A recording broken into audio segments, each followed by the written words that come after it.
Здравствуйте, друзья! В эфире Геоэнергетика Инфо, с вами Радайкин Максим и сегодняшний мой собеседник Александр Фролов. Здравствуйте! Здравствуйте, здравствуйте. Александр, ОПЕК подложил огромную свинью, извините, бомбу под общий нефтяной рынок, да и газовый тоже, путем планируемого увеличения добычи. Александр, что произойдет со сланцевой нефтью и сланцевым газом, так активно захватывающим рынок Европы? Как он будет себя чувствовать, если цены на энергоресурсы еще хотя бы чуть-чуть упадут? Да, это у нас продолжение темы, которую мы начали с того, что ОПЕК принимает решение, видимо, ОПЕК пытается обрушить сланцевую добычу. Значит, давайте для начала следующий момент. Добывается в Соединенных Штатах сейчас порядка 13,5 миллионов баррелей в сутки. Порядка.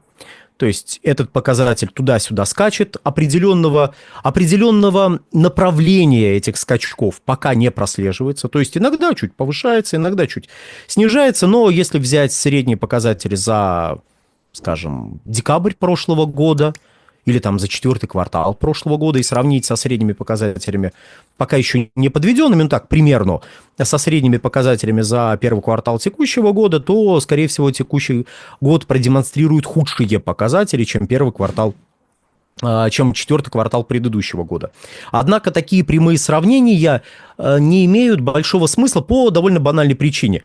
Включаются сезонные факторы, включаются погодные факторы. Ну, то есть банально, вас там снежочек выпал, пару регионов занесло, притом занесло так, что люди выехать не могут. Ну, соответственно, люди сидят по домам, никуда не ездят, спрос на энергоносители вообще, хотя нет, не вообще, а вот спрос на моторное топливо резко сокращается. И наоборот, если снега нет, если можно кататься, тем более праздники какие-то, еще что-то, денежка лишняя образовалась, ну, люди взяли, поехали. То есть могут вот такого рода факторы влиять в отдельных случаях. Поэтому сезонный фактор, чтобы исключить, нам надо смотреть хотя бы в разрезе одного года, и сравнивать год к году, сравнивать сезон к сезону, то есть там весну с весной, сравнивать там осень с осенью, вот такое. И месяц к месяцу тоже проводить сравнение. Хотя в ряде случаев мы можем делать выводы по изменениям в течение одного года. Ну, например, Сейчас мы говорим про обрушение сланцевой нефти, сланцевого газа, сейчас все будет. Ну, надо же вводную дать, а то, дорогие друзья, как же без контекста? Так вот, скажем, 2020 год. Правил тогда некий гражданин Трамп. Вот. Кстати, где он? Так вот, при неком гражданине Трампе по независящим от него обстоятельствам началась пандемия. Что привело к довольно, всем хорошо известным событиям. А именно, резко сократился мировой спрос на нефть, резко сократились цены, люди сели по домам, потому что никуда нельзя ходить, особенно в парке. В парках вообще страшно. Вот, никуда нельзя ходить, сидите по домам, никуда не ходите, все. Сидим, ждем особых распоряжений. Спрос на моторное топливо упал, и под давлением низких цен стала обваливаться добыча в Соединенных Штатах. К февралю-марту 2020 года она достигла пиковых показателей в 13,2 миллиона баррелей в сутки. Это не в смысле, что с февраля по март держался этот показатель. Это в том смысле, что был такой показатель. И в феврале, и в марте, и после вот мартовского пика началось падение. Падение продолжалось довольно долго, но уже за первые 1,5 месяца оно составило более чем 1 миллион баррелей в сутки. И продолжилось дальше. То есть в таких обстоятельствах мы можем посмотреть на события одного месяца, сравнить с событиями предыдущего месяца и уже сделать какие-то выводы. Ну, когда, по крайней мере, мы понимаем, какой фактор привел вот к таким-то показателям. Там фактор был понятен: пандемия, низкие цены, обвал спроса и вот это вот все. Пожалуйста, добыча падает. Добыча в Штатах притом падала до показателей ниже 10 тысяч баррелей в сутки в отдельные периоды времени. Потому что в Штатах есть еще одно интересное обстоятельство, которое влияет на объемы производства нефти. А именно, погодный фактор иногда в августе, сентябре, а временами и в октябре, там, знаете, ураганы случаются.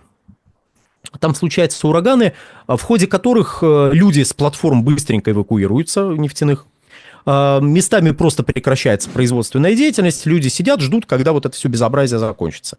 Потому что, знаете, если вас ветерочком унесет, то вы не как Элли с Татошкой окажетесь в волшебной стране, а просто ой. Вот, поэтому в отдельные периоды, когда были еще и ураганы на фоне пандемии, добыча падала ниже 10 миллионов баррелей в сутки, но это было нетипичное явление. Так вообще добыча фактически сократилась где-то до 10 миллионов баррелей в сутки, потом восстановилась до 11 с небольшим, и довольно продолжительное время, вот где-то 11,5 миллионов баррелей в сутки, вот на этих показателях она держалась. К чему это? А это к тому, что добыча в Соединенных Штатах действительно зависит от цены. Если, правда, мы будем смотреть, опять же, к вопросу о выбранном периоде, если мы будем смотреть годовые показатели, ну, то есть будем брать средние годовые цены на нефть, средние годовые показатели добычи, не будем учитывать некий временной лаг, который обеспечивается капитальными затратами. Ну, то есть вы сейчас вложили деньги, эти вложенные деньги нефть принесут через несколько месяцев, в лучшем случае. А в худшем случае через пару лет. Ну вот, если мы этот фактор не будем учитывать, то может сложиться впечатление, что нет вообще прямой зависимости между ценой нефти и объемами ее производства на американском рынке, в Соединенных Штатах.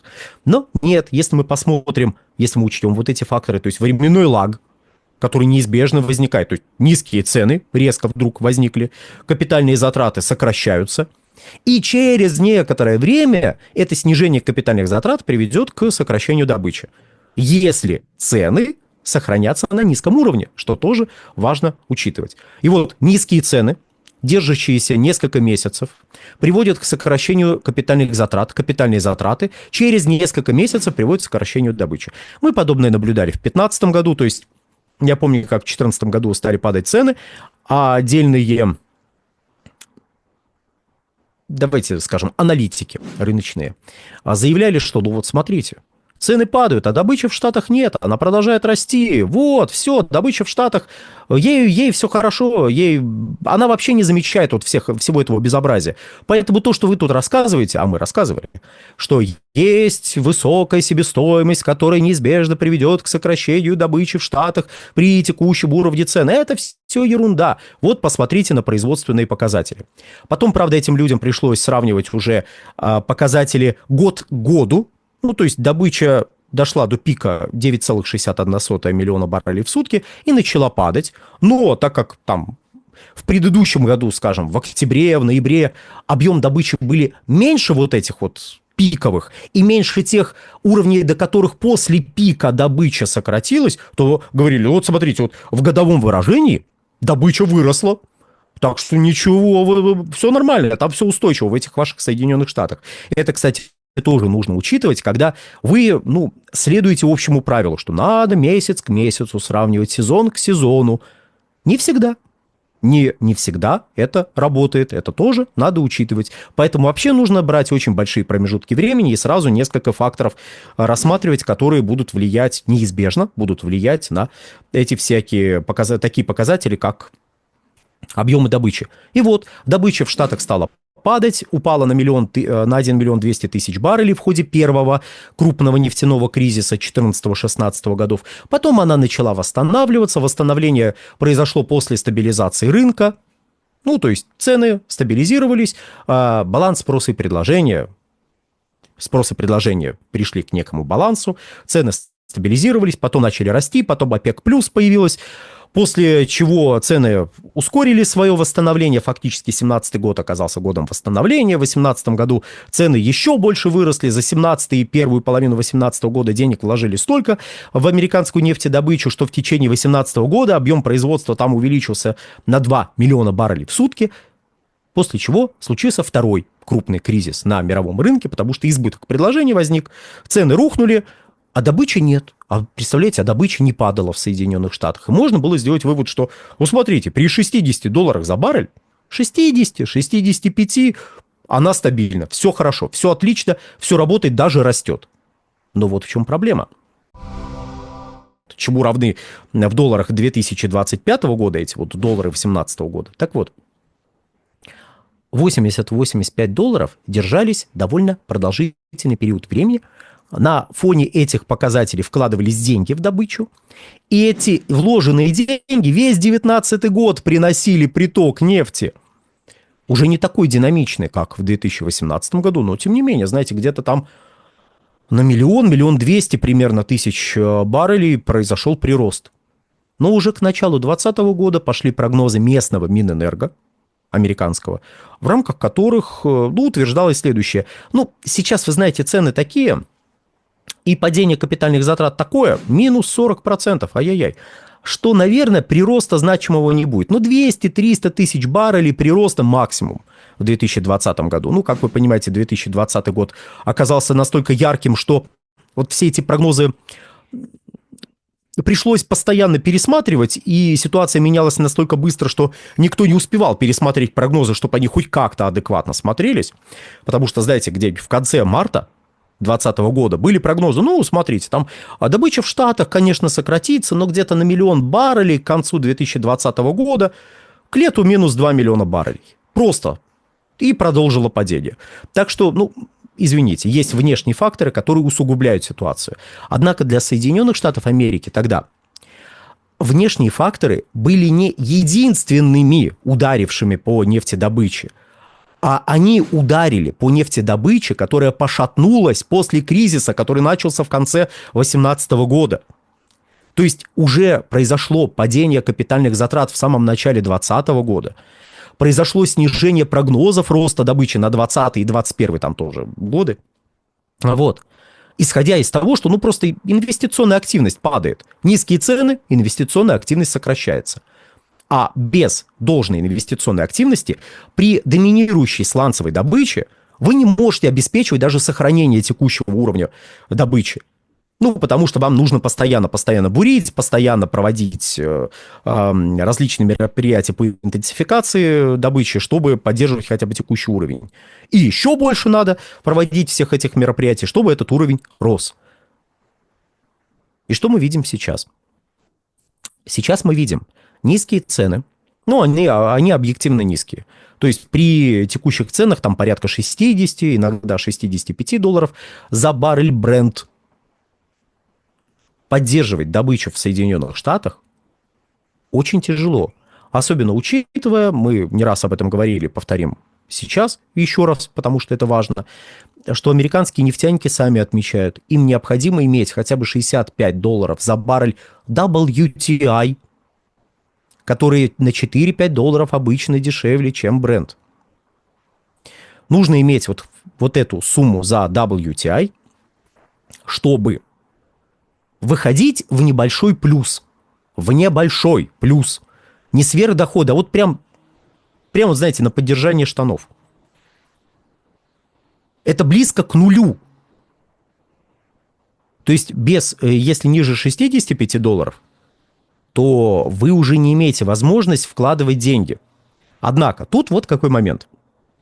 Есть различные механизмы страхования, хеджирования. Есть банальная возможность взять кредиты в ряде ситуаций. Взять кредит, чтобы сейчас тяжелые времена, если получится, перетерпеть.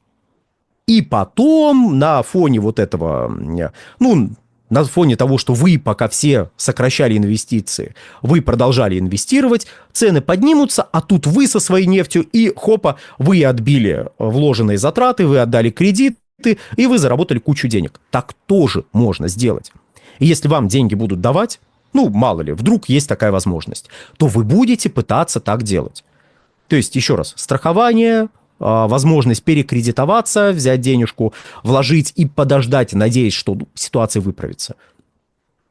Так будут делать. Это означает, что инвестиционная активность падает не сразу, как только падают цены. Это тоже важный фактор, который нужно учитывать. Александр, большое спасибо за комментарий. Друзья, подписывайтесь на телеграм-канал Геоэнергетика. Подписывайтесь на телеграм-канал Александра Фролова. Ссылки будут в описании и закрепленном комментарии. Там же будут реквизиты для желающих финансово поддержать наш проект, что мы и дальше также бодро вещаем на всех площадках без монетизации. Спасибо, до новых встреч. Да, дорогие друзья, подпишитесь на мой телеграм-канал «Нефтегазовая игра» и на телеграм-канал «Инфотек». Ну а на сегодня все. Всего хорошего.